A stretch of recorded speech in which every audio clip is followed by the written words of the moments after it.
Hey guys, tonight we begin with one of history's darkest chapters, a time when fear consumed entire communities, when neighbors turned against neighbors, and when the simple accusation of witchcraft could seal your fate. We're diving deep into the nightmare that was the witch hunt era, from the late medieval period through the early modern age. So before you get comfortable, take a moment to like the video and subscribe, but only if you genuinely enjoy what I do here, and let me know in the comments where you're tuning in from and what time it is for you. It's always fascinating to see who's joining us from around the world. Now dim the lights, maybe turn on a fan for that soft background hum, and let's ease into tonight's journey together. Picture this. You're living in a small European village in the year 1580. The harvest has been poor for the third year running. Livestock are dying mysteriously. Your neighbor's infant fell ill and passed away suddenly. The local priest speaks of dark forces at work, and whispers begin to spread through the cobblestone streets. Someone must be to blame. Someone must be consorting with the devil himself. And that someone, well, it could be anyone. Your midwife, your herb woman, the widow who lives alone at the edge of town, even you. This wasn't just paranoia. This was an entire system of belief, law, and social control that would claim the lives of tens of thousands of people across Europe and colonial America. The witch hunts weren't a brief moment of madness. They were a sustained campaign of terror that lasted for centuries, reaching their peak between 1450 and 1750. And the methods used to identify, prosecute, and execute alleged witches were more horrifying than most people realize. Tonight, we're going to explore the machinery of accusation that turned ordinary communities into landscapes of suspicion and fear. We'll examine the legal frameworks that made torture not just acceptable, but mandatory in witch trials. We'll walk through the interrogation chambers where confessions were extracted through unimaginable pain, and we'll witness how entire families could be destroyed by nothing more than rumor and religious hysteria. But this isn't just a story about the distant past. The witch hunts reveal something fundamental about human nature, about how quickly civilization can crumble when fear takes hold. They show us how authority figures can manipulate popular anxiety for their own ends, and they remind us that the line between justice and persecution has always been thinner than we'd like to believe. What made the witch hunts particularly insidious was their apparent legitimacy. These weren't random acts of mob violence. They were sanctioned by churches, authorized by governments, and carried out according to carefully codified legal procedures. The Malleus Maleficarum, published in 1487, served as a handbook for witch hunters, complete with detailed instructions on how to identify witches, extract confessions, and justify executions. This wasn't chaos. It was systematic persecution dressed up as righteous justice. The scale was staggering. Modern historians estimate that between 40,000 and 100,000 people were executed for witchcraft during the height of the hunts. But those numbers only tell part of the story. For every person killed, dozens more were accused, tortured, imprisoned, or fled their homes in terror. Entire communities lived under a cloud of suspicion where any misfortune could trigger a new round of accusations, and the victims weren't randomly selected. Women made up roughly 80% of those accused, with elderly women, widows, and those who lived on society's margins being particularly vulnerable. But men weren't immune. Priests, nobles, and even children found themselves caught in the web of accusations. Once the machinery of persecution began turning, it had its own terrible momentum. The process typically began with an accusation. Perhaps a cow died unexpectedly. Maybe someone fell ill after an argument with a neighbor, or a child claimed to have seen strange figures in the woods. In a world where people believed that supernatural forces directly influenced daily life, these incidents demanded explanation, and witchcraft provided a convenient answer. But accusations alone weren't enough. The legal system demanded proof, and extracting that proof became an art form of cruelty. Suspected witches were subjected to a battery of tests designed to reveal their supernatural nature. They might be thrown into water to see if they floated, since it was believed that water would reject those who had renounced their baptism. They could be pricked with needles to find the devil's mark, a spot supposedly insensitive to pain, or they might be forced to recite prayers perfectly, as it was thought that witches couldn't speak holy words correctly. When these tests proved inconclusive, authorities turned to more direct methods. Torture wasn't just permitted in witch trials, it was considered necessary. The logic was simple and horrifying. Since witches were believed to be in league with the devil, they would never confess voluntarily. Pain became the tool for breaking their supernatural resistance and forcing them to reveal the truth. The torture chambers of the witch hunters contained an arsenal of devices designed to inflict maximum suffering. The strappado lifted victims by their arms, tied behind their backs, often dislocating shoulders and causing excruciating pain. The thumbscrews slowly crushed fingers and toes. The leg vices, or Spanish boots, compressed the lower legs until bones shattered, and these were just the beginning. Interrogators had dozens of methods at their disposal, each designed to break the human spirit without causing immediate death. But physical torture was only part of the ordeal. Psychological pressure played an equally important role. Suspects were kept awake for days, subjected to constant interrogation, and told that their suffering would only end when they confessed. They were shown the instruments of torture, forced to watch other prisoners being broken, and threatened with even worse treatment if they continued to resist. The confessions that emerged from these sessions followed predictable patterns. Suspects admitted to flying through the air on broomsticks or animals.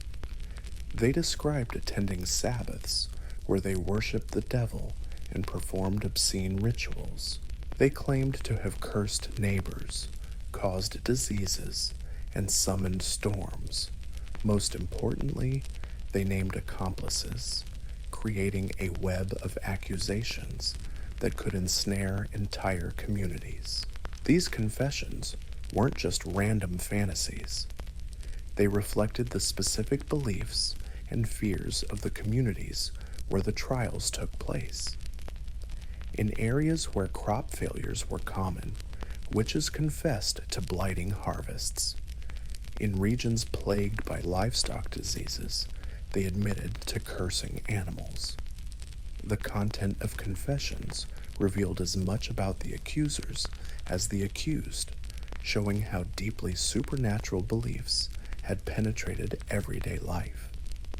The legal proceedings themselves were often theatrical affairs, designed to demonstrate the power of legitimate authority over the forces of darkness. Judges wore their finest robes. Courts were packed with spectators. Every detail was carefully orchestrated to reinforce the message that justice was being served and evil was being vanquished. But beneath this pageantry lay a system that made fair trials virtually impossible. The usual protections offered to accused criminals were stripped away in witchcraft cases. Hearsay evidence was not only permitted, but encouraged. The testimony of children was given equal weight to that of adults. Accusers were allowed to remain anonymous to protect them from supernatural revenge, and the burden of proof was effectively reversed, requiring the accused to prove their innocence rather than forcing prosecutors to establish guilt. The role of torture in extracting confessions created another layer of injustice. Under extreme pain, people would say anything to make their suffering stop. They would confess to impossible crimes, implicate innocent neighbors, and spin elaborate fantasies of supernatural encounters.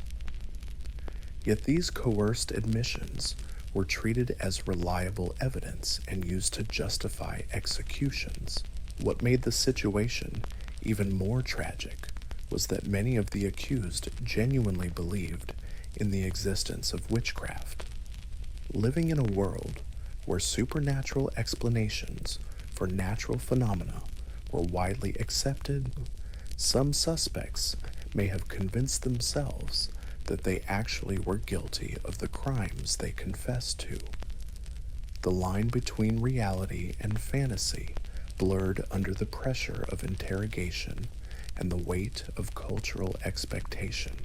The social dynamics of witch hunting were equally complex. While accusations could emerge from genuine fear or superstition, they were often rooted in more mundane concerns. Property disputes, family feuds, romantic rivalries, and social tensions all found expression through witchcraft accusations. The witch hunt provided a socially acceptable way to eliminate enemies, settle scores, and redistribute resources. Women who challenged traditional gender roles were particularly vulnerable. The herbalist who practiced folk medicine, the midwife who attended difficult births, the widow who refused to remarry, the woman who spoke too boldly in public, all could find themselves accused of supernatural crimes. The witch hunts served as a mechanism for enforcing social conformity and punishing those who stepped outside accepted boundaries. The economic dimensions were equally significant. Accused witches often had their property confiscated to pay for their trials and imprisonment. In some regions, a percentage of seized assets went to the officials conducting the prosecution, creating a direct financial incentive for bringing accusations. The witch hunt became in part a system for transferring wealth from the vulnerable to the powerful. Religious authorities played a crucial role in legitimizing and directing the persecution. Both Catholic and Protestant churches endorsed the reality of witchcraft and the necessity of eliminating it. Priests delivered sermons explaining the theological basis for witch hunting. They provided the intellectual framework that made mass persecution seem not only acceptable, but morally required.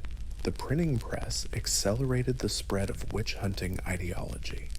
Treatises like the Malleus Maleficarum were reproduced and distributed across Europe, standardizing beliefs about witchcraft and methods for combating it. Local variations in witch hunting practices began to converge around common themes and procedures. What had once been isolated incidents of persecution became a coordinated campaign spanning multiple countries and centuries.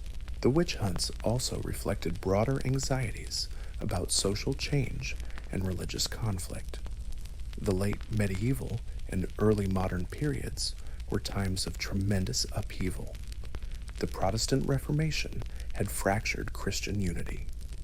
New World discoveries challenged traditional cosmologies. Economic changes disrupted established social hierarchies. In this context of uncertainty and fear, witchcraft provided a scapegoat for society's problems and a way to assert control over chaos. Climate change may have played a role as well. The Little Ice Age, which lasted from roughly 1300 to 1850, brought colder temperatures and agricultural difficulties to much of Europe. Crop failures, famines, and extreme weather events created conditions ripe for supernatural explanations. When rational causes for hardship were unclear, witchcraft offered an alternative that allowed communities to take action against their troubles. The geographic patterns of witch hunting reveal important insights about the phenomenon. Persecution was most intense in regions with weak central authority, religious divisions, and social tensions. Border areas between Catholic and Protestant territories saw particularly severe outbreaks. Remote rural communities, where traditional beliefs remained strong and outside oversight was limited, experienced some of the worst excesses. Urban areas, by contrast, were often more resistant to witch hunting hysteria. Cities had more educated populations, stronger legal institutions, and greater exposure to skeptical ideas. While witch trials certainly occurred in urban settings, they were generally less frequent and less likely to spiral into mass persecution. The role of individual personalities in driving witch hunts cannot be overlooked. Ambitious prosecutors, zealous religious figures, and sadistic interrogators all contributed to the intensity and duration of persecution in their regions. Men like Heinrich Kramer, author of the Malleus Maleficarum, or Matthew Hopkins, the notorious English witch finder, became focal points for organized campaigns against alleged witches. But the witch hunts also produced their critics and opponents. Skeptical voices, often speaking from within religious and legal establishments, began questioning the methods and assumptions underlying witch trials. These early critics laid the groundwork for the eventual decline of witch hunting by challenging its intellectual foundations and exposing its practical abuses. As we delve deeper into this dark chapter of human history, we'll explore how ordinary communities became factories of accusation and death. We'll examine the specific techniques used to identify and prosecute alleged witches, and we'll witness how the machinery of persecution, once set in motion, developed its own terrible logic that consumed innocent lives by the thousands. The witch hunts remind us that civilization is fragile, that fear can overwhelm reason, and that ordinary people are capable of extraordinary cruelty when given official sanction and social approval. They show us how quickly neighbors can become enemies, how justice can become persecution, and how the very institutions meant to protect society can become instruments of its destruction. But they also reveal the resilience of human dignity in the face of systematic oppression. Even under the most extreme circumstances, some people maintained their integrity, refused to make false accusations, and stood up for the innocent. Their courage provides a glimmer of light in one of history's darkest periods.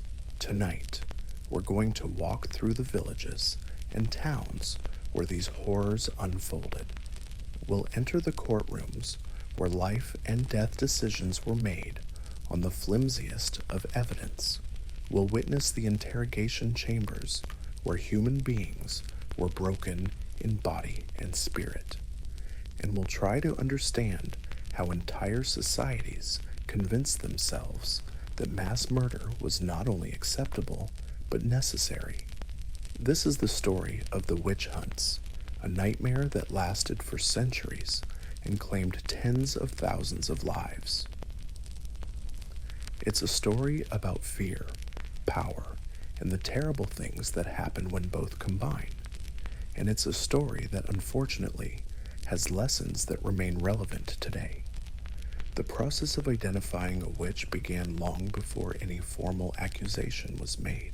In communities across Europe, certain individuals found themselves gradually marked as suspicious through a slow accumulation of coincidences and misfortunes. The old woman who lived alone might find herself scrutinized when a neighbor's child fell ill shortly after she'd been seen walking past their home. The herbalist, whose remedies sometimes failed, became suspect when those failures coincided with arguments or disputes. The widow whose cats seemed unusually numerous or well-fed might discover that people crossed themselves when she passed by. This gradual marking process created a psychological foundation for formal accusations. By the time someone was officially charged with witchcraft, the community had often already half convinced itself of their guilt. The accusation simply gave voice to suspicions that had been quietly growing for months or even years. The physical examination of accused witches represented one of the most invasive and humiliating aspects of the witch hunting process. Suspected witches were stripped naked and their bodies searched inch by inch for signs of supernatural corruption. Examiners looked for extra nipples that might be used to suckle demonic familiars. They probed for insensitive spots that wouldn't bleed when pricked, believing these to be marks where the devil had touched his followers. Moles, birthmarks, scars, and any unusual features could be interpreted as evidence of supernatural contact. These examinations were conducted by appointed officials, often including local physicians or midwives who lent medical authority to the proceedings. The accused had no privacy, no dignity, and no recourse. Their bodies became evidence in their own prosecution, with every imperfection potentially serving as proof of guilt. The pricking process deserves particular attention for its calculated cruelty. Professional witch-finders carried special needles, some of which were designed to retract into their handles, creating the illusion that they had penetrated deeply without causing pain. When the victim showed no reaction to these trick needles, it was taken as proof that they possessed supernatural insensitivity. When they did react with pain to real needles, examiners claimed they were faking their responses to hide their true nature. Women past childbearing age faced particular scrutiny during these examinations. The physical changes that come with aging, the spots and marks accumulated over a lifetime, all became potential evidence of witchcraft. The very process of growing old as a woman in early modern Europe carried its own dangers in communities gripped by witch-hunting fever. Sleep deprivation emerged as one of the most effective tools for breaking down accused witches. Interrogators understood that exhaustion made people more vulnerable to suggestion and more likely to confess to crimes they hadn't committed. Suspects were kept awake for days at a time, with guards taking shifts to ensure they couldn't rest even for a moment. The process began gradually. Perhaps the accused would be questioned late into the night, then awakened before dawn for more interrogation. As the hours stretched on, reality began to blur. Hallucinations crept in at the edges of perception. The boundary between dreams and waking life dissolved. In this state of mental fragmentation, suspects became susceptible to leading questions and false memories. Guards employed various methods to prevent sleep. They might walk prisoners around cells, force them to stand for hours, or use painful restraints that made rest impossible. Some facilities had specially designed chairs with spikes or uncomfortable angles that prevented unconsciousness. The goal was to break down mental resistance without leaving obvious marks of physical torture. After several days without sleep, many accused witches began to experience what modern psychology recognizes as symptoms of severe sleep deprivation. They became confused, paranoid, and unable to distinguish between reality and imagination. In this vulnerable state, they were more likely to accept suggested narratives about their supposed crimes and to confess to activities they had never actually performed. The interrogation techniques used by witch hunters represented a sophisticated understanding of psychological manipulation. Questions were carefully crafted to create no-win scenarios for the accused. If a suspect denied attending a witch's Sabbath, they might be asked why they were lying. If they admitted to attending, they were asked to name other participants. Every answer led to more questions, more accusations, more pressure to provide details about supernatural activities. Leading questions were particularly effective in extracting detailed confessions. Rather than asking open-ended questions about what the accused had done, interrogators would suggest specific scenarios and ask for confirmation. When you flew to the Sabbath last Thursday, did you ride on a broomstick or transform into an animal? This type of question assumed guilt and provided a framework for confession while appearing to offer choices to the accused. The use of existing folklore and local beliefs made confessions seem more credible to contemporary audiences. Interrogators would incorporate details about local supernatural traditions into their questions, creating confessions that resonated with community fears and expectations. If local legend spoke of witches gathering at a particular crossroads, confessions would naturally include references to that location.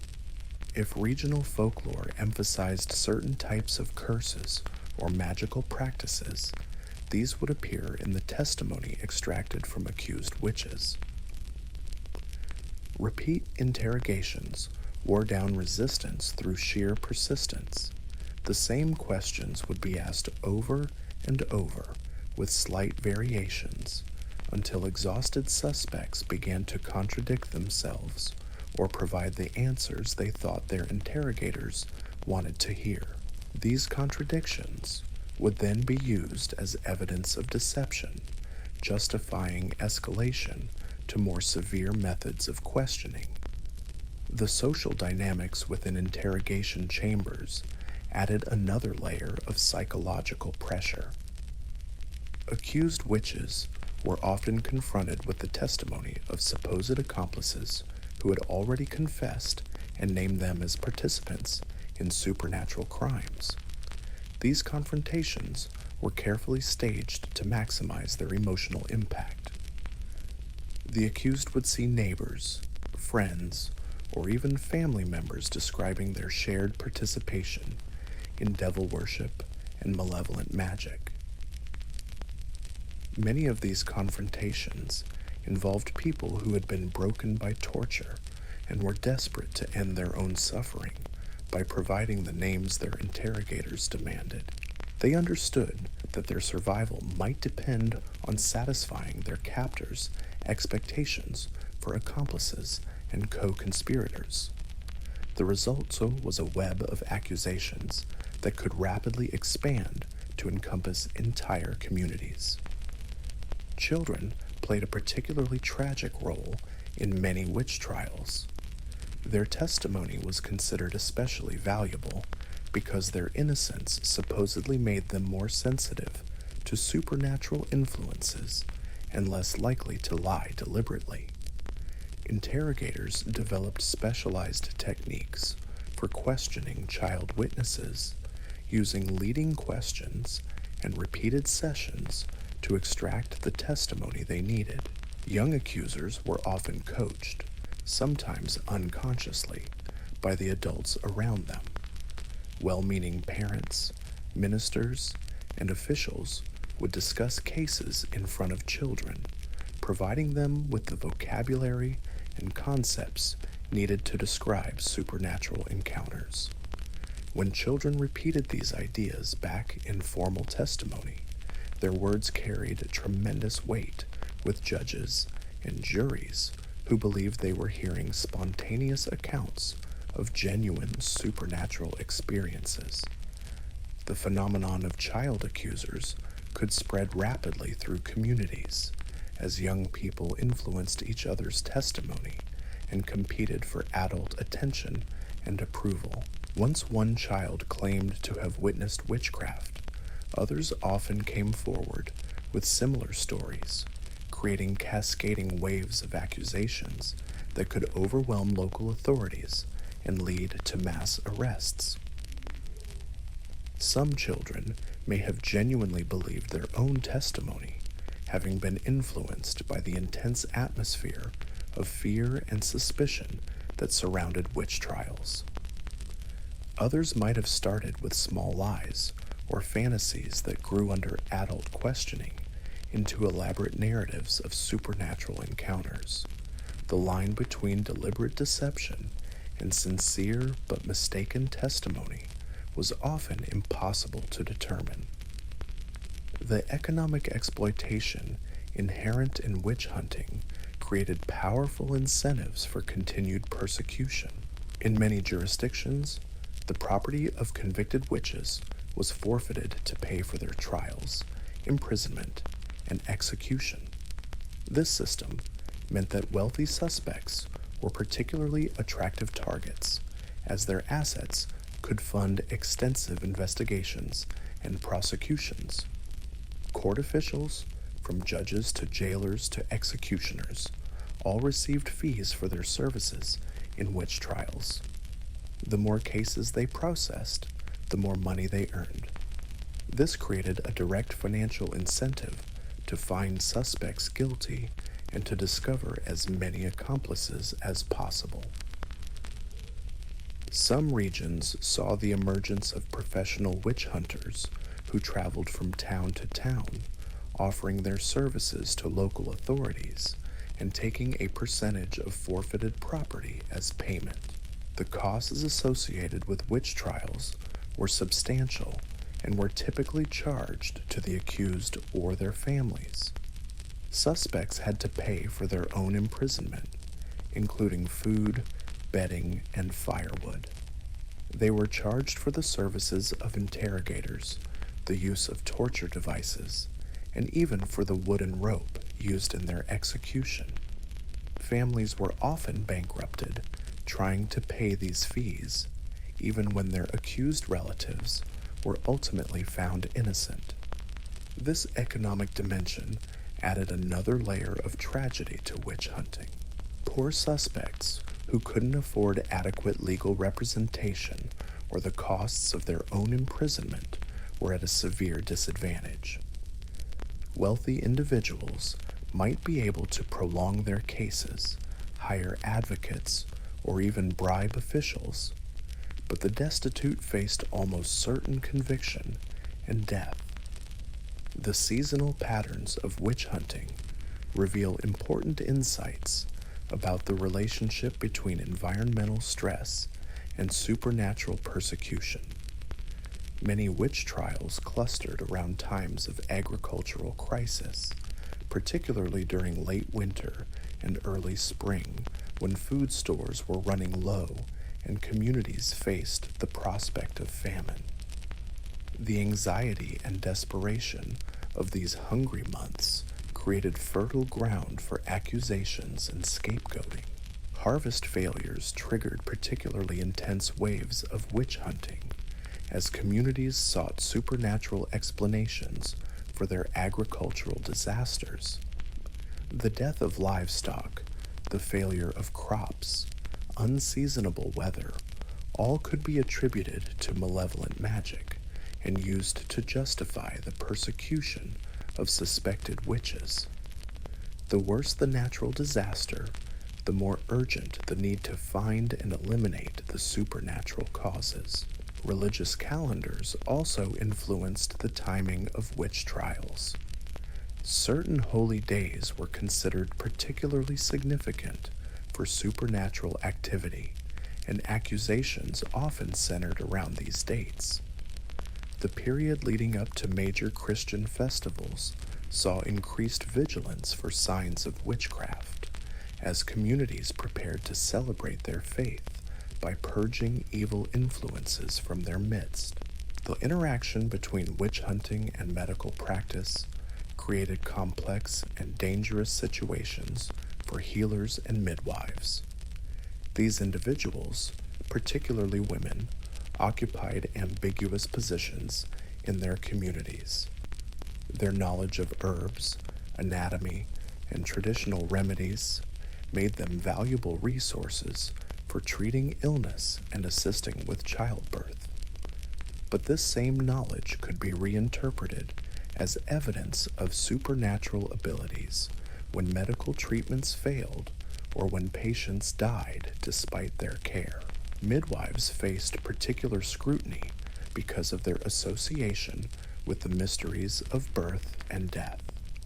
Infant mortality was tragically common in the early modern period, but when babies died during or shortly after difficult births, grief-stricken families sometimes sought supernatural explanations.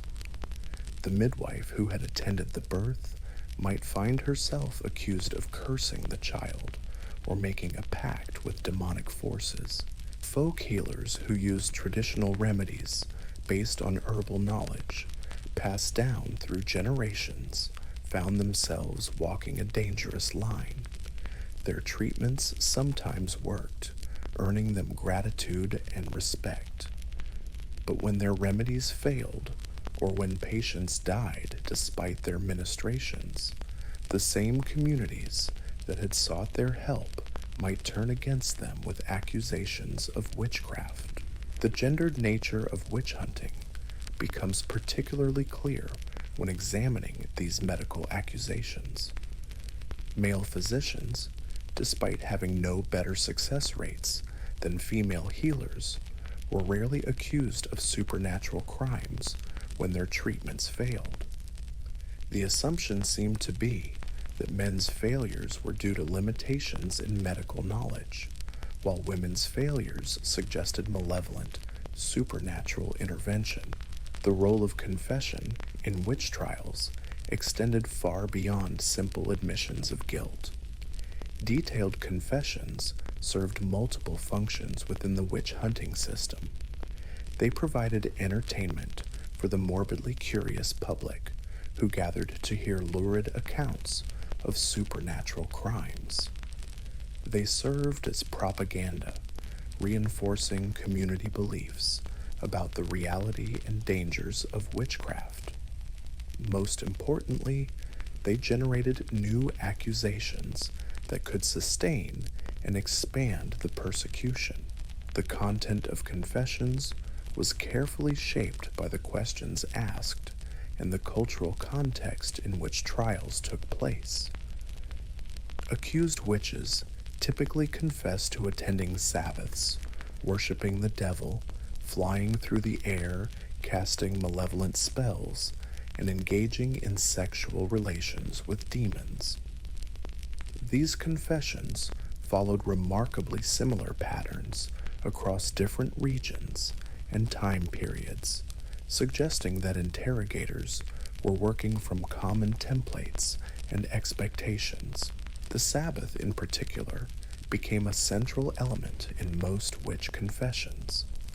Accused witches described gathering with other supposed witches to worship the devil, feast on the flesh of unbaptized children, and plan malevolent activities against their communities. These gatherings were described in vivid detail, with specific locations, participants, and activities that created the impression of genuine supernatural conspiracies. Sexual elements featured prominently in many confessions, reflecting both the prurient interests of interrogators and broader anxieties about female sexuality.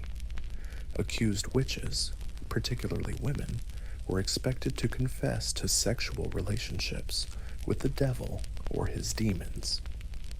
These confessions served to reinforce negative stereotypes about women's moral weakness and susceptibility to temptation, while providing salacious details that captivated contemporary audiences. The naming of accomplices represented the most dangerous aspect of confession from the perspective of community stability. Every confession potentially implicated dozens of other community members, creating a web of accusations that could rapidly expand beyond any reasonable bounds. Once this process began, it developed its own momentum as each new arrest led to new confessions and new accusations. Some accused witches attempted to resist this pressure to name accomplices, understanding the devastating consequences their words could have for neighbors and friends. But the combination of physical torture, psychological manipulation, and sheer exhaustion made resistance nearly impossible. Interrogators were skilled at exploiting human bonds and loyalties, threatening to torture family members or promising leniency in exchange for cooperation. The result was a cascade of accusations that could destroy entire social networks within a matter of weeks. The transportations of accused witches to trial sites became its own form of public spectacle and humiliation. Suspects were often paraded through streets in chains, subjected to the jeers and accusations of crowds who had already decided their guilt. This public display served multiple purposes beyond simple humiliation. It demonstrated the power of legitimate authority over supernatural evil, reassured communities that action was being taken against malevolent forces, and provided opportunities for additional accusations from spectators who claimed to recognize participants in their own supernatural encounters. The journey to trial could take days or even weeks, during which accused witches were kept in deplorable conditions. They were often denied adequate food, water, and shelter, weakening them physically and mentally before their formal proceedings even began.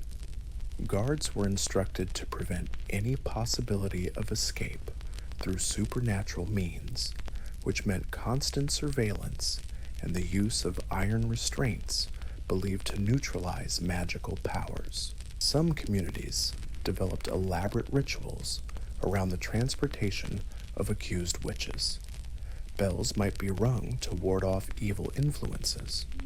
Prayers would be recited to protect the righteous from supernatural retaliation. Holy water was sometimes sprinkled on the prisoners or their restraints.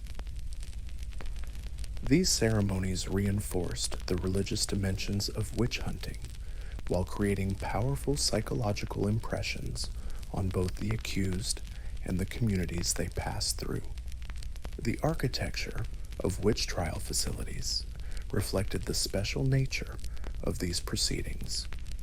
Courtrooms were often arranged to emphasize the vulnerability of the accused and the power of legitimate authority. The accused might be placed in a cage or enclosed dock, physically separated from the rest of the courtroom.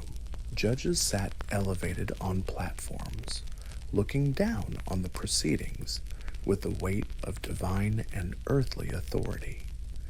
Religious symbols, particularly crucifixes, were prominently displayed to emphasize the Christian nature of the proceedings and the cosmic struggle between good and evil being played out in the courtroom. Spectators were encouraged to attend witch trials, and these events often drew crowds from surrounding areas. The theatrical nature of the proceedings, combined with the promise of hearing lurid confessions and witnessing divine justice, made witch trials popular entertainment. This public aspect served important social functions, reinforcing community solidarity against supernatural threats and demonstrating the effectiveness of legitimate authority in protecting the righteous. The reading of charges against accused witches followed ritualized patterns that emphasized the severity and supernatural nature of their alleged crimes. Accusations were often read in Latin first, lending scholarly and religious authority to the proceedings, then translated into the vernacular so that spectators could fully understand the charges. The language used was deliberately inflammatory, describing the accused as servants of Satan, enemies of God, and threats to all Christian society. Specific accusations varied based on local circumstances and community fears, but common charges included causing illness in humans and animals, destroying crops through supernatural means, raising storms and other destructive weather, flying through the air to attend diabolic gatherings, engaging in sexual relations with demons, and consuming the flesh of unbaptized children. Each charge carried its own theological and legal weight, contributing to a cumulative case that seemed to prove the accused's complete corruption by supernatural evil. The testimony of witnesses in witch trials operated according to different rules than those governing ordinary criminal proceedings. Hearsay evidence, which would be inadmissible in most other contexts, was not only permitted but actively encouraged. Witnesses could testify about conversations they had overheard, stories they had been told by others, or rumors that had circulated in the community. This expansion of permissible testimony meant that virtually any negative comment about the accused could become evidence in their prosecution. Character witnesses who might speak favorably for the accused were actively discouraged or even threatened. The logic was that anyone defending a witch might themselves be corrupted by supernatural influences. This created a chilling effect that isolated accused witches from potential sources of support within their communities. Friends and family members who might otherwise have testified to their good character were afraid to associate themselves with someone facing witchcraft charges. The cross-examination of witnesses was limited or non-existent in many witch trials. The accused were rarely given opportunities to challenge the testimony against them or to present alternative explanations for the events described by witnesses. This one-sided presentation of evidence created the impression of overwhelming guilt while preventing the development of reasonable doubt that might have saved innocent lives. Expert testimony played a crucial role in legitimizing witch trials and their outcomes. Learned men, including theologians, physicians, and legal scholars, provided intellectual frameworks that explained how witchcraft operated and why extreme measures were necessary to combat it. These experts drew on ancient authorities, classical texts, and contemporary treatises to construct elaborate theories about supernatural crime that gave scholarly respectability to what might otherwise have appeared to be superstitious of persecution. Medical experts were particularly important in cases involving alleged supernatural illness or death. They provided testimony about the unusual nature of certain symptoms, the failure of conventional treatments, and the presence of physical signs that suggested supernatural intervention. Their professional authority lent credibility to claims that natural explanations were insufficient and that supernatural causes must be considered. Theological experts explained the spiritual dimensions of witchcraft, describing how the devil operated in the worlds and why God permitted such evil to exist. They provided biblical justifications for executing witches and explained the religious obligations of Christian communities to purge evil from their midst. Their testimony helped transform legal proceedings into religious crusades, with judges and juries seeing themselves as soldiers in a cosmic war between good and evil. The deliberation process in witch trials was often brief and predetermined.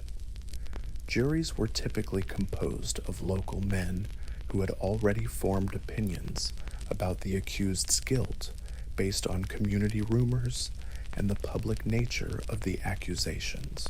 The evidence presented during trials was designed to confirm existing suspicions rather than to provide objective assessment of guilt or innocence. Judges played particularly influential roles in shaping jury decisions. Their instructions to juries often emphasized the religious and social importance of convicting witches, the reliability of confession evidence obtained through torture, and the dangers of allowing supernatural criminals to escape punishment. These instructions created strong pressure on juries to return guilty verdicts, even in cases where evidence might have been questionable. The possibility of supernatural retaliation added another dimension to jury deliberations. Jurors were told that witches might use their supernatural powers to harm those who convicted them, but that God would protect the righteous who did their duty in eliminating evil. This created a complex psychological situation where jurors felt both threatened by the accused and obligated by divine command to convict them. Verdicts in witch trials were announced with great ceremony and religious solemnity. Guilty verdicts were presented as victories for divine justice and protection for the community. The judge would often deliver lengthy speeches explaining the theological and legal basis for the conviction, the heinous nature of the crimes, and the necessity of extreme punishment to deter others from similar supernatural crimes. The sentencing phase provided opportunities for final confessions and expressions of repentance. Condemned witches were encouraged to use their last moments to warn others against the temptations of the devil and to provide additional information about accomplices or supernatural activities. These final statements were carefully recorded and often published, serving as propaganda for the witch-hunting cause and entertainment for the morbidly curious public. The time between sentencing and execution was used for intensive spiritual preparation. Clergy worked with condemned witches to secure their repentance and prepare their souls for judgment. This process served multiple purposes.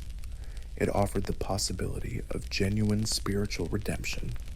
It provided opportunities for additional confessions and accusations, and it demonstrated the mercy and righteousness of Christian authority, even toward the most depraved criminals.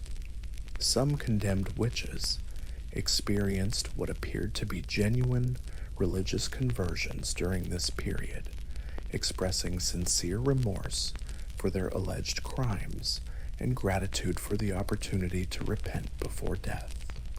Others maintained their innocence to the end, creating complicated situations for authorities who needed to explain why unrepentant criminals were being executed as examples of divine justice. The public announcement of execution dates and methods served to build anticipation and ensure maximum attendance at these final spectacles. Executions were scheduled for market days or religious festivals when crowds would naturally be gathering, maximizing their impact as public demonstrations of justice and divine power.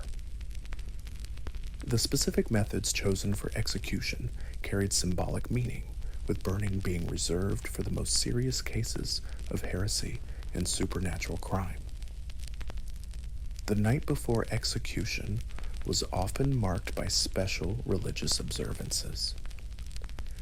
Condemned witches might be required to participate in final confessions, receive last rites, or listen to sermons about repentance and divine judgment. These ceremonies emphasized the spiritual dimensions of their punishment and provided final opportunities for authorities to extract additional information or confessions. Guards maintained constant vigilance during this final period, watching for any signs of supernatural activity or attempts at escape through magical means. The accused were kept in iron restraints and surrounded by religious symbols believed to neutralize their supernatural powers. Holy water was sprinkled in their cells, and prayers were recited continuously to prevent diabolic intervention in the execution process. The psychology of the condemned during these final hours varied enormously. Some appeared to accept their fate with resignation or even relief, perhaps genuinely believing in their guilt, or simply exhausted by months of imprisonment and interrogation. Others maintained defiant innocence, creating dramatic final scenes that sometimes swayed public opinion or created doubts about the justice of their punishment. Family members and friends of the condemned faced their own psychological torments during this period. They were often forbidden from visiting or providing comfort, being told that association with convicted witches might corrupt their own souls. This isolation added another layer of cruelty to the proceedings, denying basic human consolation to both the condemned and their loved ones. The economic arrangements for executions followed the same pattern of charging costs to the accused or their families that characterized the entire witch hunting process. Families were billed for the wood used in burning, the rope used in hanging, the services of the executioner, and even the meals provided to guards and officials during the execution process. These charges ensured that the financial burden of persecution fell on its victims rather than on the authorities conducting it. The preparation of execution sites became elaborate public works projects that demonstrated community commitment to eliminating supernatural evil. Stakes were erected with ceremony. Platforms were constructed to provide good viewing for spectators, and religious symbols were prominently displayed to emphasize the Christian nature of the proceedings. These preparations took place over several days, building anticipation and ensuring maximum impact when the executions finally occurred. The morning of execution began with final religious ceremonies designed to prepare both the condemned and the community for the dramatic events ahead. Special masses were held, prayers were offered for the protection of the righteous, and sermons were preached about the necessity of eliminating evil from Christian society. These observances created a solemn, almost festival-like atmosphere that combined religious devotion with anticipation of spectacular justice. The procession from prison to execution site followed carefully planned routes that maximized public visibility and symbolic impact.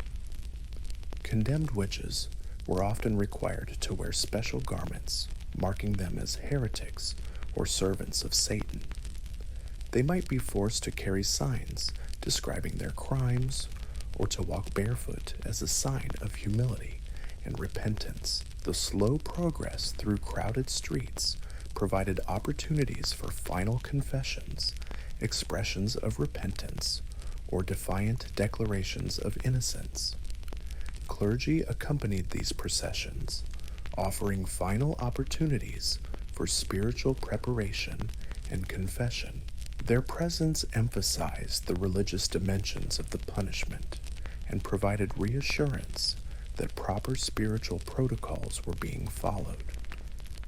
Some condemned individuals used these final moments to make dramatic appeals for mercy or declarations of innocence that sometimes created sympathy among spectators. The crowds that gathered for witch executions represented cross-sections of their communities, from the highest nobles to the poorest peasants. These events served as powerful demonstrations of social unity against supernatural threats, bringing together people who might otherwise have little in common. The shared experience of witnessing divine justice created bonds of solidarity and reinforced community values about good and evil. Children were often brought to witness executions as educational experiences designed to teach them about the consequences of sin and the importance of resisting supernatural temptation. Parents used these dramatic events as object lessons about moral behavior and religious duty. The psychological impact on young minds of watching neighbors and community members burned alive for supernatural crimes is difficult to imagine, but it certainly contributed to the perpetuation of witch hunting beliefs across generations. The actual moment of execution represented the climax of months or years of legal and religious drama. Every detail was choreographed to maximize symbolic impact and demonstrate the triumph of divine justice over supernatural evil. The condemned were given final opportunities to confess, repent, or provide information about accomplices.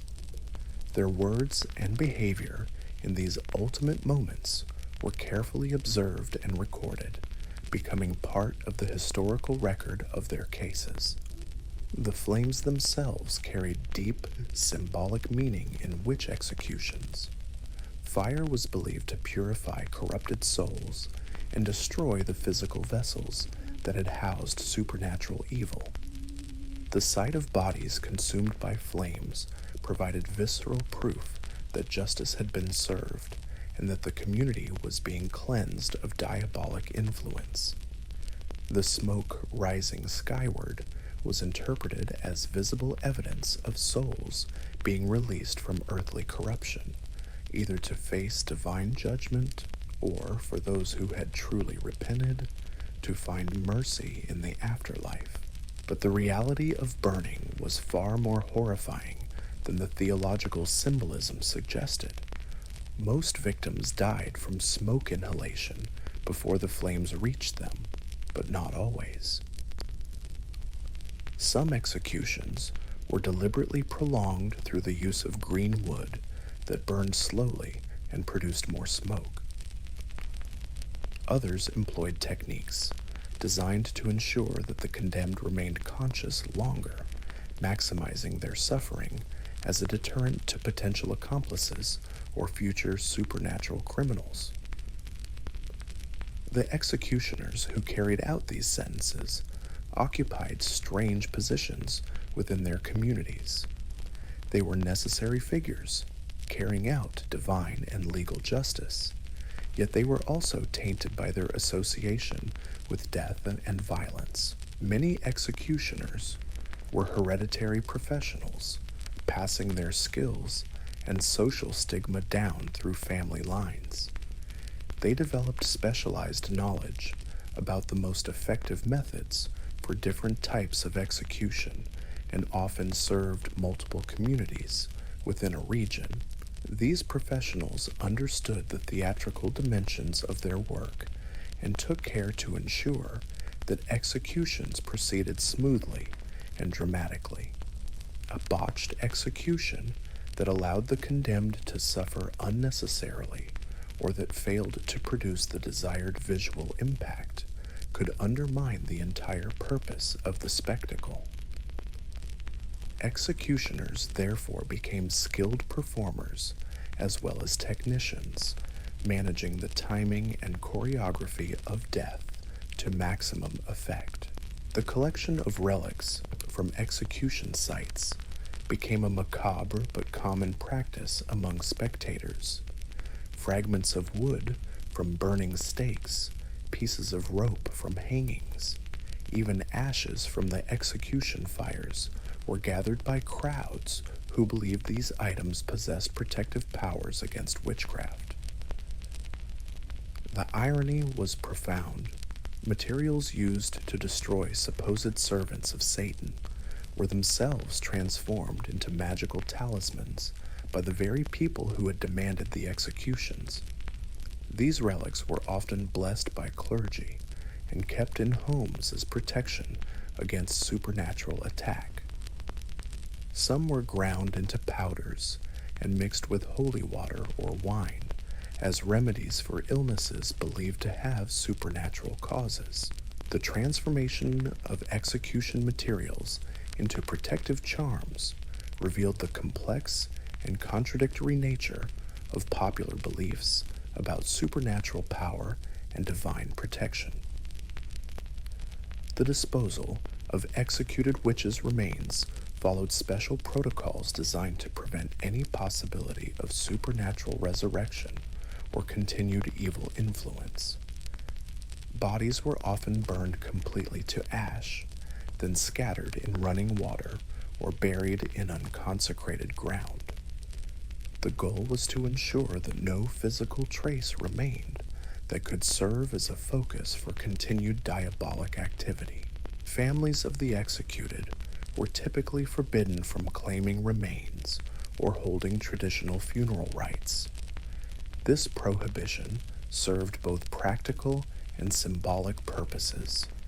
It prevented the creation of martyrs' shrines while reinforcing the message that convicted witches had placed themselves outside the Christian community through their supernatural crimes. The denial of proper burial added a final layer of punishment that extended beyond death itself.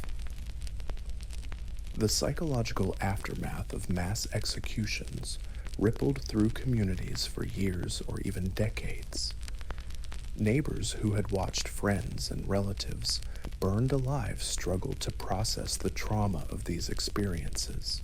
Children who had witnessed executions carried those memories into adulthood, shaping their own beliefs about supernatural danger and divine justice.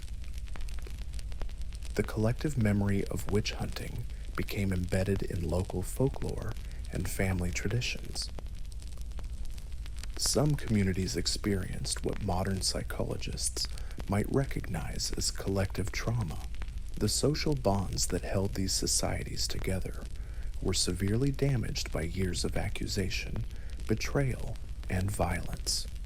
Trust became a luxury that few could afford when any neighbor might be revealed as a supernatural criminal. The paranoia and suspicion that fueled witch hunts often persisted long after the actual executions ended. The economic consequences of mass executions extended far beyond the immediate costs of trials and punishments. Communities lost skilled artisans, experienced midwives, knowledgeable herbalists, and productive farmers. The demographic impact was particularly severe in some regions where witch hunting targeted specific age groups or social classes. Some villages never fully recovered from the loss of human capital that resulted from extensive witch prosecutions. Property confiscated from executed witches was redistributed according to complex legal formulas that varied by region and jurisdiction. Some assets went to pay court costs and official fees. Others were used to compensate alleged victims of supernatural crimes. Still others were absorbed into royal or ecclesiastical treasuries. This redistribution of wealth created new social tensions and opportunities that could influence the selection of future victims. The documentation of witch trials created vast archives that provide modern historians with detailed insights into early modern beliefs, legal procedures, and social dynamics. Court clerks recorded testimony with meticulous care, creating transcripts that capture the voices of accused witches, their accusers, and the officials who prosecuted them. These records reveal the complex interplay of fear, ambition, superstition, and genuine belief that drove the witch hunting phenomenon. Reading through these historical documents today provides a disturbing glimpse into the mindset of people who convinced themselves that mass murder was not only acceptable, but morally required. The language used in these records reflects a worldview in which supernatural forces directly influenced daily life, and in which extreme violence was seen as necessary for spiritual and social protection.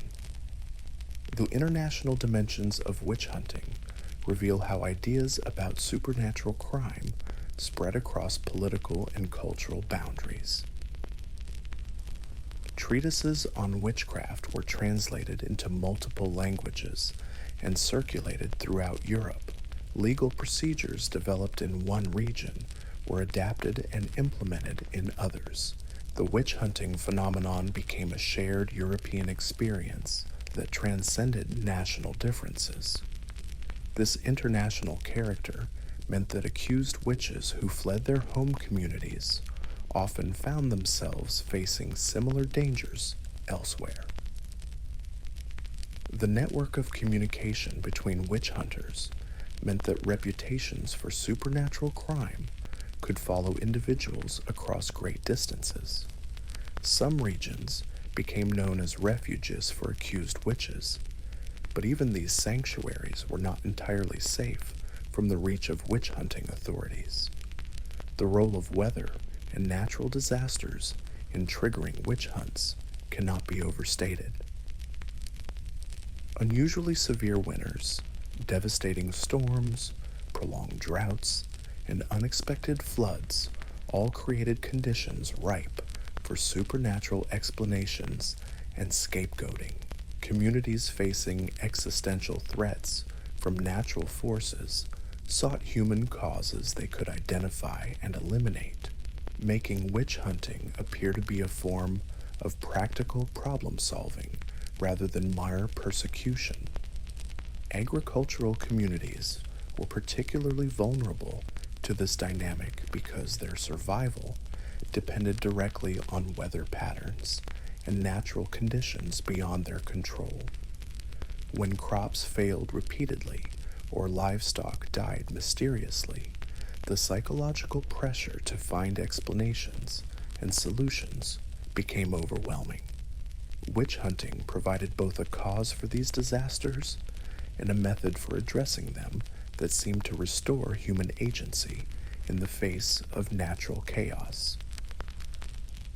The seasonal patterns of accusations often reflected agricultural cycles and the rhythm of rural life.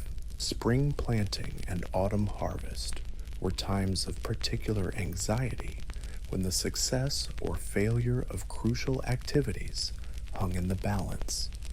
Summer storms that destroyed crops or winter conditions that killed livestock could trigger immediate searches for supernatural causes and human culprits. The intersection of witch hunting with medical practice created particularly complex situations in communities where traditional healing and supernatural suspicion coexisted. Healers who achieved notable successes might initially be celebrated and sought after by their neighbors, but the same knowledge and skills that made them valuable also made them vulnerable to accusations when their treatments failed or when patients died despite their care. The gendered nature of medical accusation reflected broader assumptions about women's relationship to supernatural power. Female healers were assumed to derive their knowledge from diabolic sources, while male physicians were more likely to be seen as practitioners of legitimate natural philosophy. This double standard meant that women who helped their communities through medical knowledge lived under constant threat of having their skills reinterpreted as evidence of supernatural corruption. Midwifery presented particular dangers because it involved intimate knowledge of birth, death, and the mysteries of human reproduction. The high rates of infant and maternal mortality in early modern Europe meant that midwives regularly witnessed tragedy and loss. Grieving families sometimes sought supernatural explanations for these deaths, making midwives convenient targets for accusations of cursing or supernatural interference. The persecution of healers and midwives had devastating consequences for community health and welfare. The elimination of experienced practitioners meant that surviving community members had reduced access to medical care and traditional remedies. Some regions experienced what amounted to medical crises, as witch hunting removed the very people whose knowledge was most needed during times of illness and epidemic. The psychological profiles of witch hunt participants reveal disturbing insights into human nature and social dynamics. Accusers ranged from genuinely terrified individuals who believed they had encountered supernatural evil to opportunistic neighbors who saw witch hunting as a way to settle personal scores. The motivations behind accusations were often complex mixtures of fear, ambition, revenge, and social pressure. Some accusers appeared to develop addictive relationships with the attention and power that came from making supernatural claims. These individuals learned to read community anxieties and provide the accusations that authorities and neighbors wanted to hear. They became professional victims whose testimony could destroy lives and reshape social relationships within their communities. The officials who conducted witch trials also displayed varied psychological responses to their roles. Some judges appeared genuinely convinced of the reality and danger of witchcraft, seeing themselves as defenders of Christian civilization against diabolic assault. Others seemed more interested in the power and profit that came from conducting high-profile prosecutions. Still others showed signs of doubt or reluctance, but proceeded anyway due to social and institutional pressure. The torturers and interrogators who extracted confessions occupied the darkest corners of the witch-hunting system. Some appeared to take sadistic pleasure in their work, developing elaborate techniques for inflicting maximum pain and psychological trauma.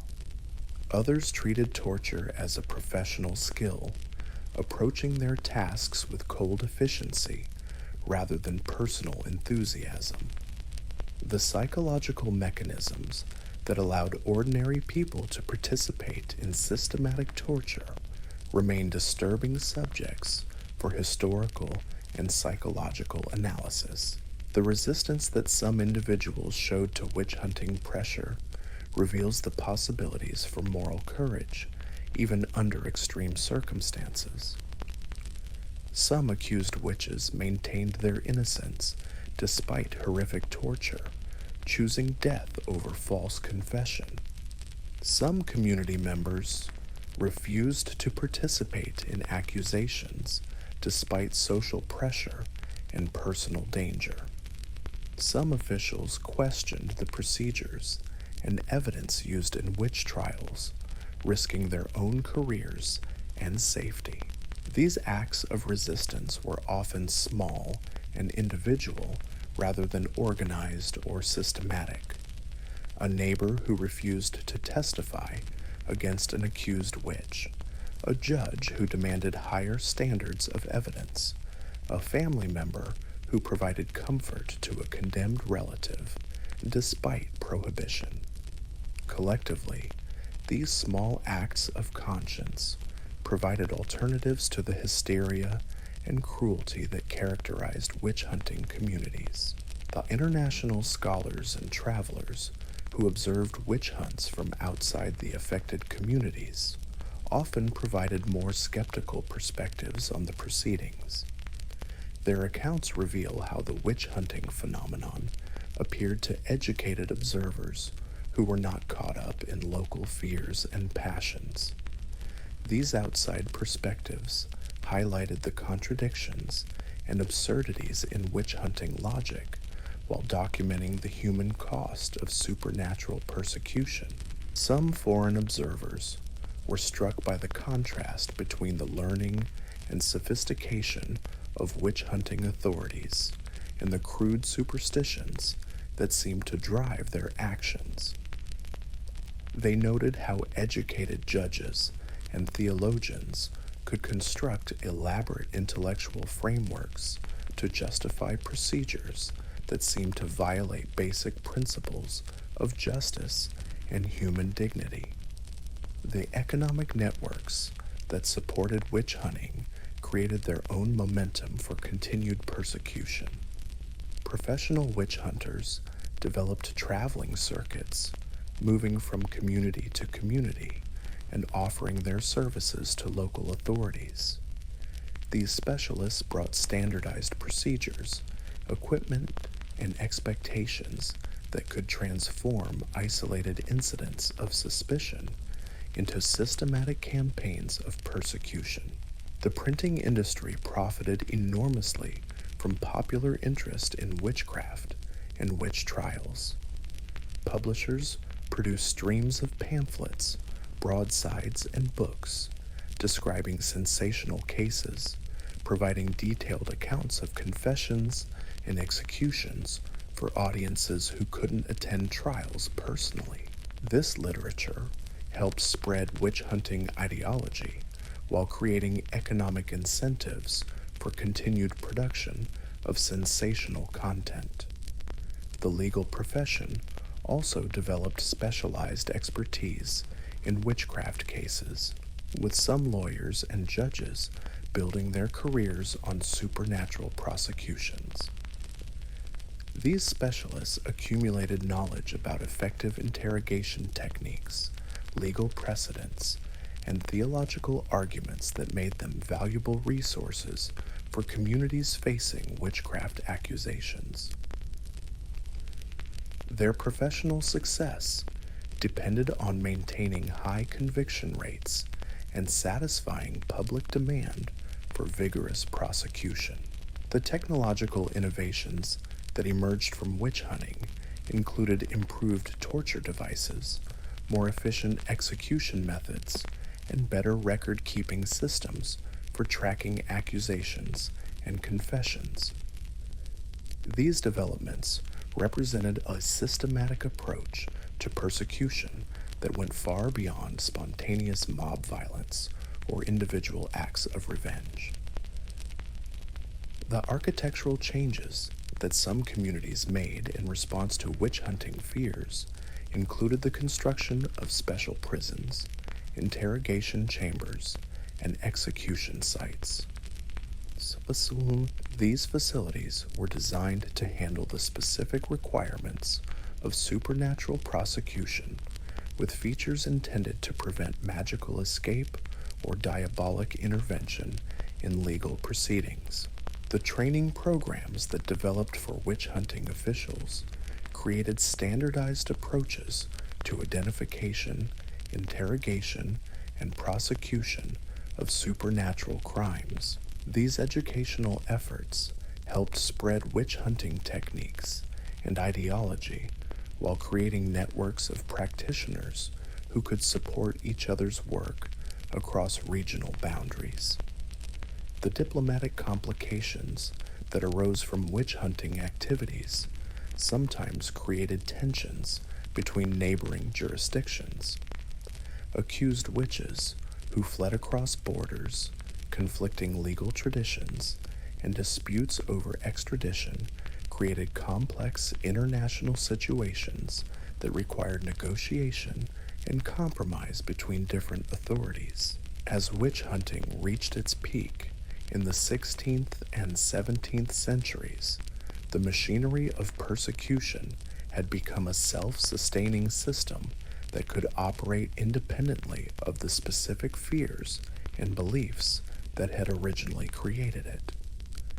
The combination of legal precedent, economic incentive, social expectation, and institutional momentum meant that witch hunts could continue even in communities where initial enthusiasm had begun to wane. This systematic quality distinguished the Great Witch Hunts from earlier episodes of supernatural persecution.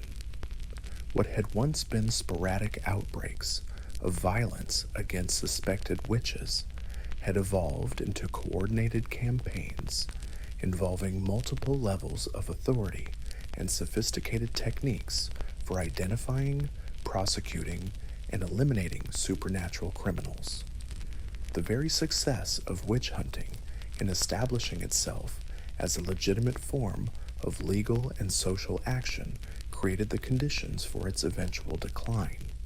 The contradictions and excesses inherent in the system gradually became apparent to educated observers who began questioning its intellectual foundations and practical results. But that decline lay in the future.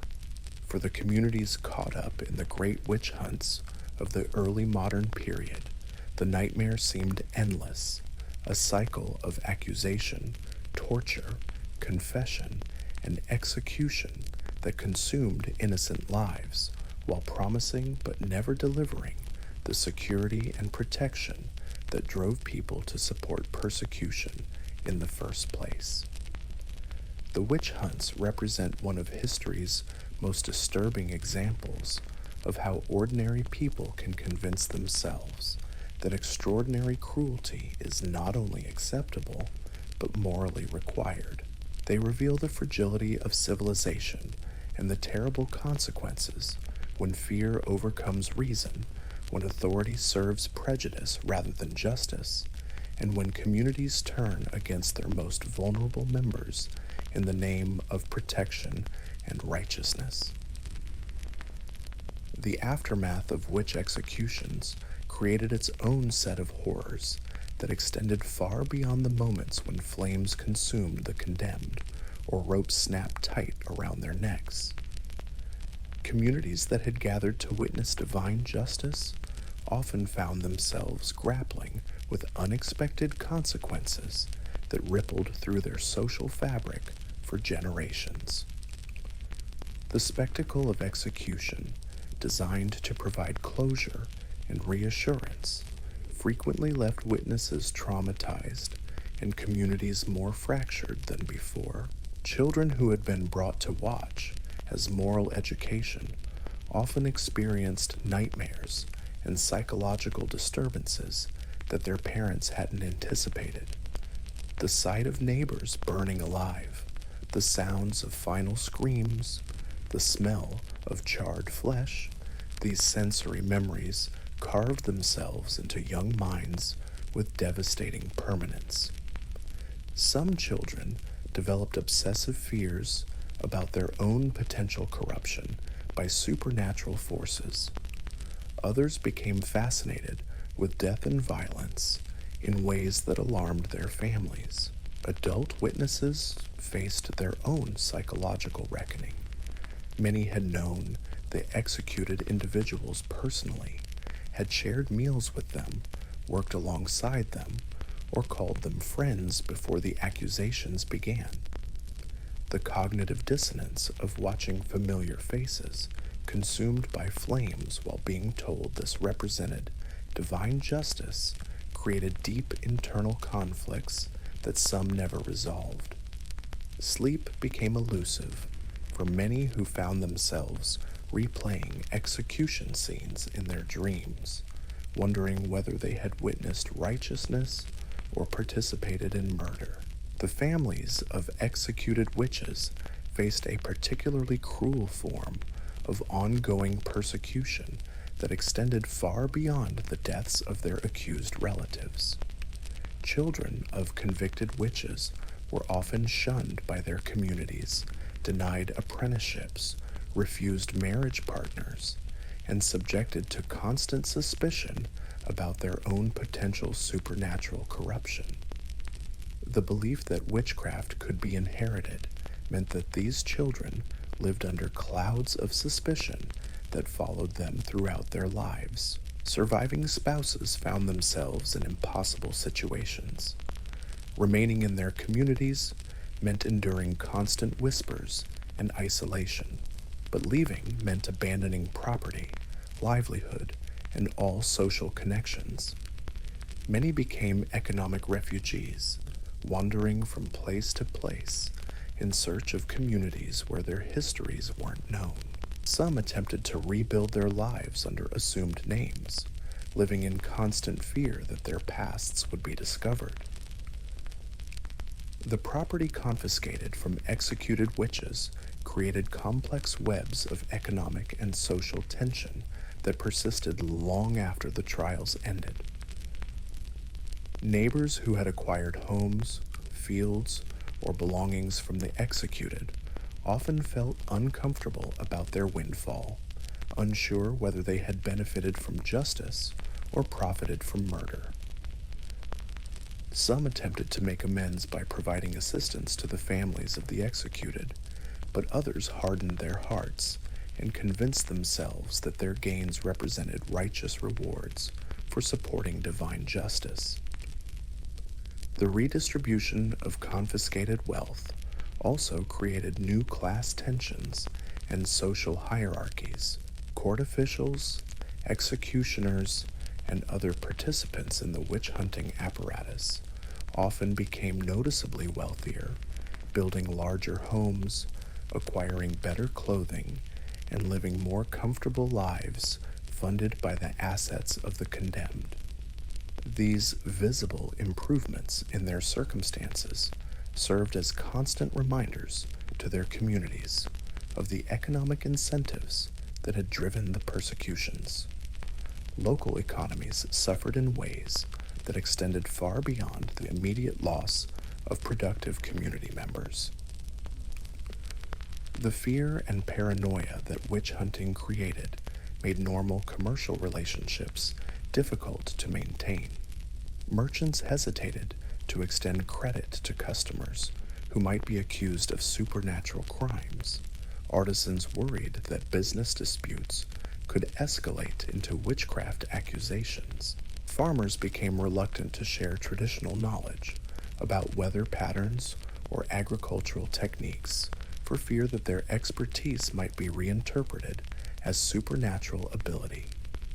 The breakdown of trust that witch hunting created made collective action increasingly difficult. Communities that had once worked together on shared projects like road maintenance, bridge building, or harvest assistance found themselves paralyzed by suspicion. The social cooperation that rural societies depended on for survival became casualties of the witch-hunting mentality, creating practical hardships that lasted long after the executions ended. Religious life in post-witch hunt communities often became more rigid and fearful as congregations struggled to make sense of the violence they had witnessed and participated in. Sermons focused increasingly on themes of sin, judgment, and the constant presence of evil in the world. The joy and celebration that had once characterized religious festivals gave way to somber observances marked by anxiety about spiritual corruption and divine wrath. Some communities experienced religious revivals in the aftermath of witch hunts, as people sought to purify themselves and their societies through intensified devotion. Others saw declining church attendance as members struggled to reconcile their faith with the horrors they had witnessed. The clergy who had supported witch hunting found themselves in difficult positions, trying to maintain their spiritual authority while dealing with congregations traumatized by events they had endorsed and encouraged. The intellectual consequences of witch hunting extended beyond immediate trauma to reshape how people understood knowledge, expertise, and wisdom. Traditional forms of learning, particularly those associated with women and older community members, became suspect. Folk wisdom about healing, weather prediction, and agricultural practices was increasingly viewed with suspicion rather than respect. The accumulated knowledge of generations was lost as people became afraid to share information that might be misinterpreted as supernatural. Educational patterns shifted as communities became more wary of learning that couldn't be easily explained or justified. Parents hesitated to teach their children traditional skills that might be seen as magical. Libraries and book collections were scrutinized for dangerous content.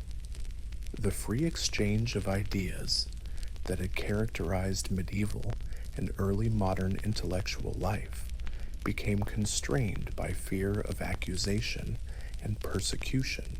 The medical consequences of witch hunting were particularly devastating for communities that had lost experienced healers and midwives. Infant and maternal mortality rates increased in areas where skilled birth attendants had been executed or driven away.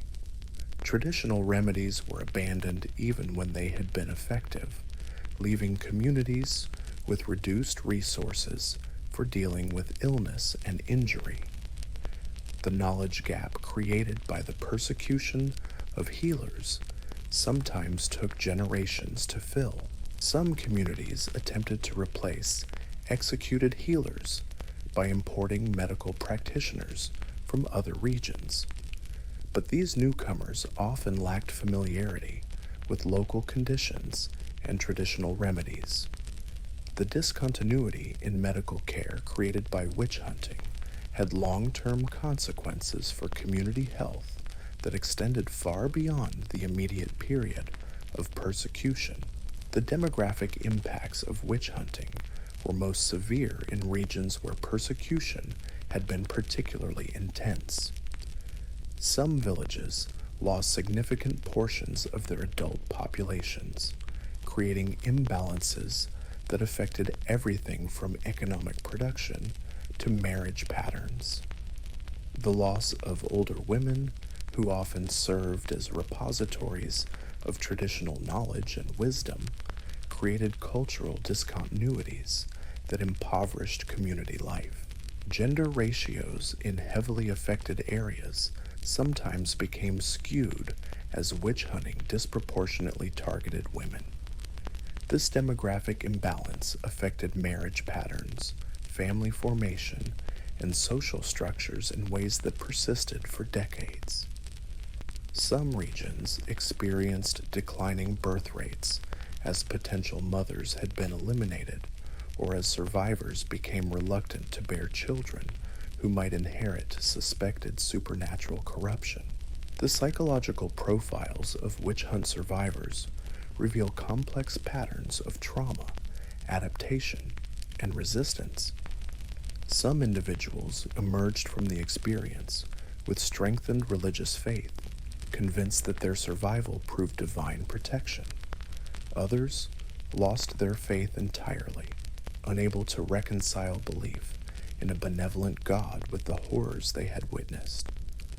Many developed what modern psychology would recognize as symptoms of post-traumatic stress, including hypervigilance, social withdrawal, and intrusive memories. Survivors often displayed remarkable resilience in rebuilding their lives despite enormous obstacles.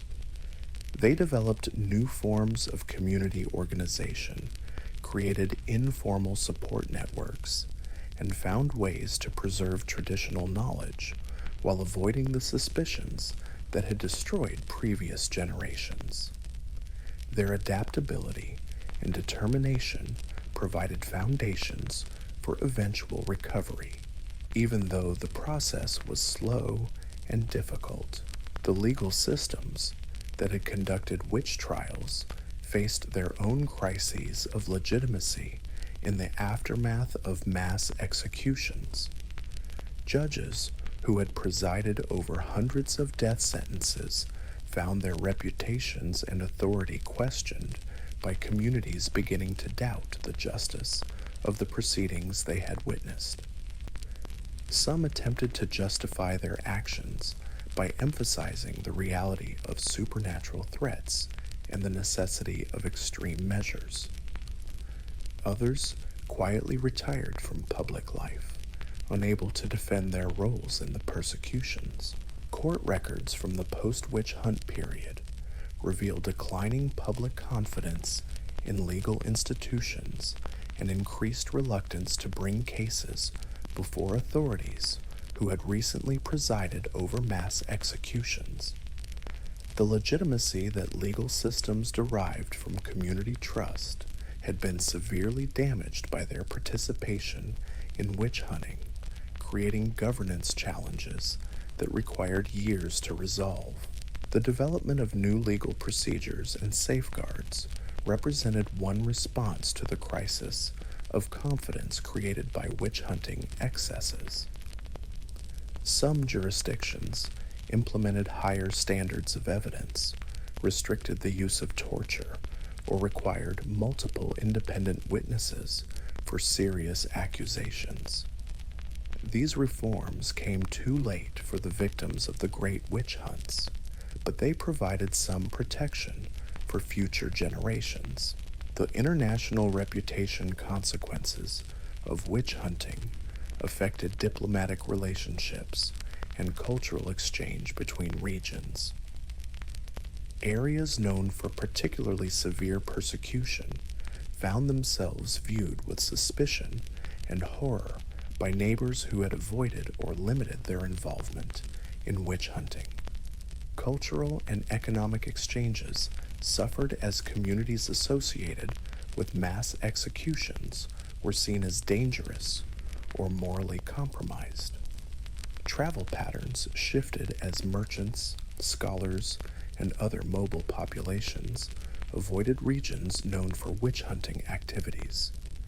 This isolation had economic consequences that compounded the direct costs of persecution, as affected areas found themselves cut off from broader networks of trade and cultural exchange. The literary and artistic responses to witch hunting revealed the deep psychological impact of mass persecution on creative expression. Writers struggled to find language adequate to describe the horrors they had witnessed, while artists grappled with how to represent the intersection of the sacred and the horrific that characterized witch executions. Much of the cultural production from heavily affected areas reflected themes of death, judgment, and spiritual corruption that dominated post-persecution consciousness. Folk songs and stories that emerged from witch hunting communities often carried coded criticisms of the persecutions, expressing doubts and regrets that couldn't be stated openly. These cultural forms provided outlets for processing collective trauma while maintaining enough ambiguity to avoid triggering new accusations. The preservation of alternative narratives in folk culture created space for eventual reassessment of the witch hunting period. The environmental consequences of witch hunting included the abandonment of agricultural lands, the neglect of infrastructure, and the disruption of traditional land management practices. Properties confiscated from executed witches sometimes remained unused for years, as potential purchasers worried about supernatural contamination or community disapproval. The resulting decline in agricultural productivity contributed to food shortages and economic hardship in heavily affected regions. Forest management, water conservation, and other collective environmental practices suffered as communities lost the social cohesion necessary for coordinated action. Traditional ecological knowledge, often preserved by older women who were disproportionately targeted by witch hunters, disappeared along with its practitioners. The environmental degradation that resulted from social breakdown created additional hardships for communities already struggling with the aftermath of persecution. The technological development in post-witch hunt communities often stagnated as innovation became associated with dangerous knowledge that might attract supernatural accusations. Artisans became conservative in their practices, avoiding experimentation or improvement that might be seen as magical. The fear of standing out or appearing too skilled created incentives for mediocrity that hindered technological and economic development. Some regions lost entire craft traditions as skilled practitioners were executed or driven away. The knowledge required for specialized metalworking, textile production, or construction techniques sometimes disappeared entirely, forcing communities to import goods they had previously produced locally. The economic dependence that resulted from lost productive capacity created new vulnerabilities and reduced community autonomy. The educational institutions that survived witch hunting often transformed their curricula to avoid subjects that might be seen as dangerous or suspicious. Natural philosophy, mathematics, and medicine became more constrained as educators worried about accusations of promoting magical thinking. The intellectual impoverishment that resulted from these restrictions had long-term consequences for regional development and cultural achievement. Libraries and schools in heavily affected areas often destroyed or hid books and materials that might be seen as controversial. The loss of intellectual resources impoverished educational opportunities for generations of students, creating knowledge gaps that took centuries to fill. Some communities never fully recovered the intellectual vitality they had possessed before witch hunting began. The merchant networks that had connected communities before witch hunting were often permanently disrupted by the breakdown of trust and social cohesion. Trade relationships built over generations dissolved as merchants became reluctant to do business with communities associated with supernatural persecution. The economic isolation that resulted created additional hardships for areas already struggling with population loss and property destruction. Banking and credit systems, which depended on long-term relationships and community reputation, collapsed in many witch hunting areas. Lenders became unwilling to extend credit to borrowers who might be accused of supernatural crimes, while borrowers worried that debt collection might escalate into witchcraft accusations. The financial infrastructure that supported economic development withered under the pressure of persistent suspicion and fear. The marriage patterns in post-witch hunt communities reflected the social disruption and demographic imbalances created by persecution. Young people often sought partners from outside their home communities, hoping to escape the stigma associated with areas known for witch hunting. This outmigration of marriageable adults further weakened communities already struggling with population loss. Family formation became more difficult as potential partners and their families conducted extensive investigations into each other's backgrounds, searching for any connection to executed witches or supernatural accusations. The courtship process became fraught with anxiety as couples worried about revealing family histories that might include persecution or collaboration with witch hunters. The child-rearing practices in survivor communities often emphasized conformity and caution over creativity and independence. Parents became afraid to encourage their children's natural curiosity or to teach them skills that might be seen as unusual or suspicious. The psychological legacy of witch hunting created generations of adults who had learned from earliest childhood to suppress their individuality and hide their talents. Educational approaches shifted toward rigid memorization of approved content rather than critical thinking or creative problem solving. Teachers became reluctant to encourage student questions that might lead to dangerous topics or controversial ideas. The intellectual development of children suffered as educational systems prioritized safety over learning. The religious education of children in post-witch hunt communities often emphasized fear and submission over joy and spiritual growth. Young people learned to see the world as filled with supernatural dangers that required constant vigilance and absolute obedience to religious authority.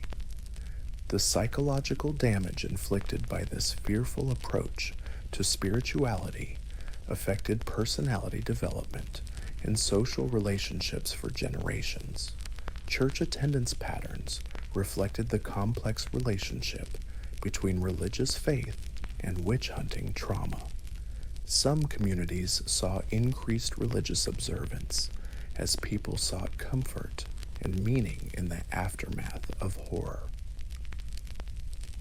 Others experienced declining participation as members struggled to reconcile their faith with the violence they had witnessed or participated in. The seasonal rhythms that had once structured community life became disrupted by the persistent anxiety and social breakdown that followed witch hunting. Traditional festivals and celebrations were abandoned or transformed into somber observances focused on repentance and spiritual purification. The joy and community bonding that had characterized seasonal gatherings gave way to fearful assemblies, marked by suspicion and constraint. Agricultural ceremonies that had once celebrated planting and harvest became occasions for anxiety about supernatural interference and divine judgment. Farmers became reluctant to share traditional knowledge about weather patterns, soil conditions, or crop management for fear that their expertise might be misinterpreted as magical ability. The healing traditions that survived witch hunting often went underground, practiced in secret by people afraid to advertise their knowledge. Folk remedies and traditional medical practices were preserved by families who passed them down in whispered conversations and hidden texts. The secrecy necessary for survival created barriers to the sharing and improvement of medical knowledge. Midwifery practices became more constrained and fearful as birth attendants worried about accusations when deliveries went badly or infants died. The traditional rituals and ceremonies that had surrounded childbirth were abandoned or simplified to avoid any appearance of supernatural activity.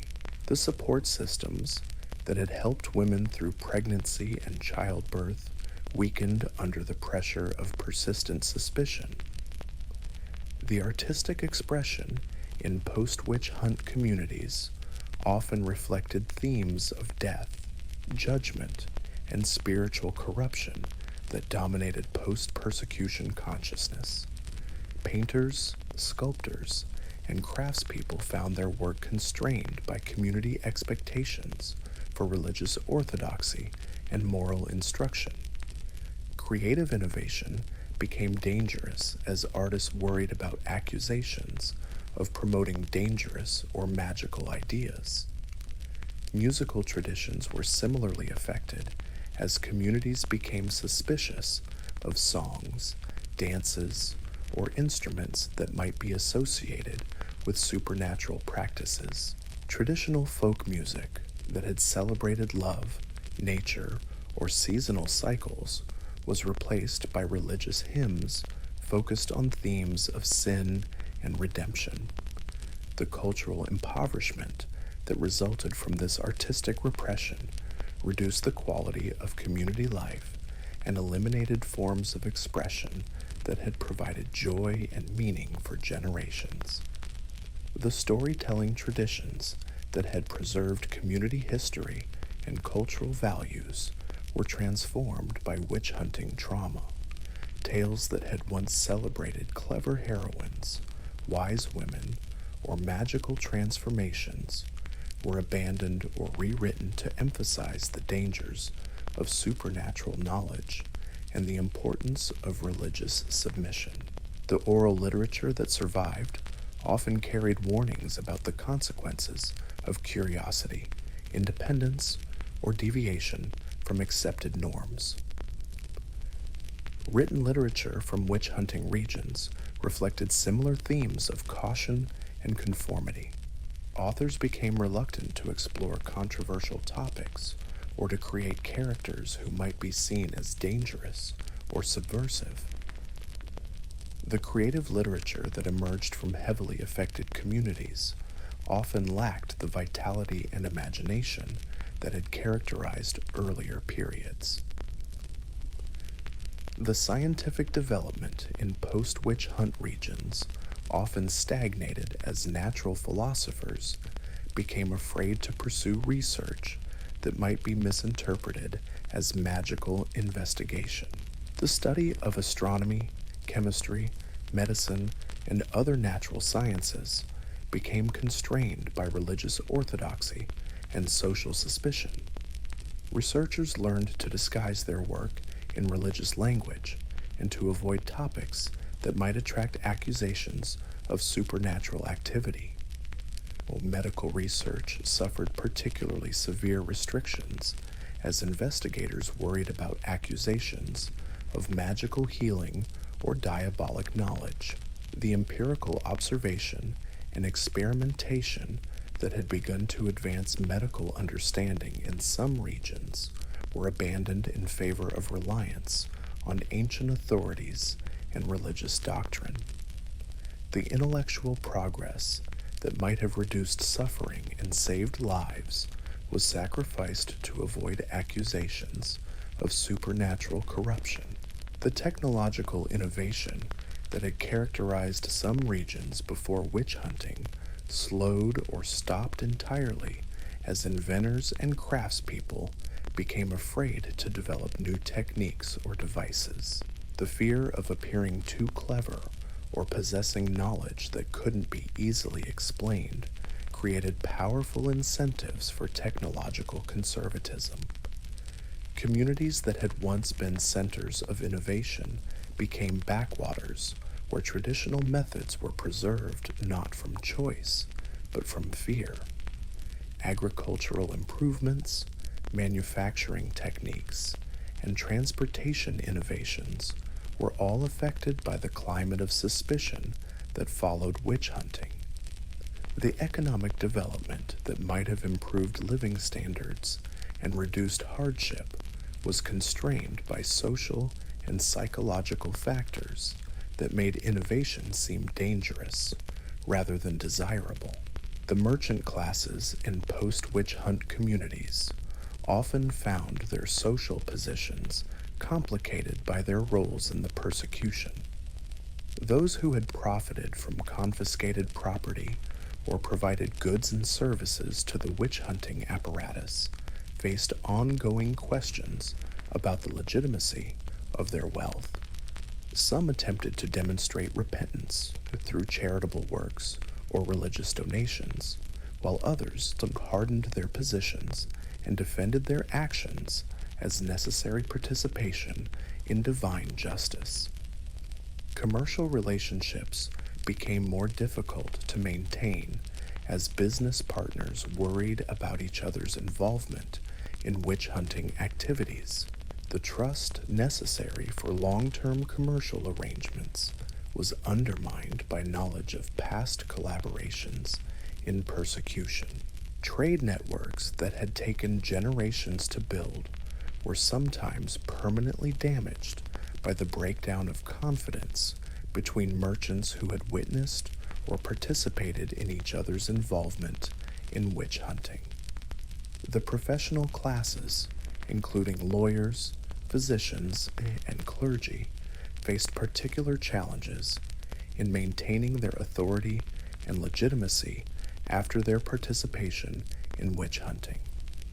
Those who had served as expert witnesses, provided theological justifications, or participated in interrogations and trials found their reputations and credibility questioned by communities beginning to doubt the wisdom and justice of the persecutions. Some professionals attempted to distance themselves from their witch hunting activities by emphasizing their reluctant participation or their efforts to moderate the worst excesses. Others doubled down on their support for persecution, arguing that the reality of supernatural threats justified extreme measures. The professional communities that had provided intellectual support for witch hunting were divided by these different responses to post-persecution criticism. The administrative systems that had conducted witch trials often underwent significant reforms in response to community pressure and changing intellectual climate. New procedures were implemented to prevent the worst abuses. Higher standards of evidence were required, and torture was restricted or eliminated in many jurisdictions. These legal reforms represented recognition that the witch hunting system had produced unjust results, even if they came too late for most victims. Record-keeping practices were also modified as authorities became more concerned about preserving accurate documentation of legal proceedings. The detailed transcripts and case files that had been maintained during witch hunting provided valuable evidence for later reformers seeking to understand and prevent similar abuses. The bureaucratic apparatus that had enabled mass persecution was gradually reformed to provide better protections for accused individuals.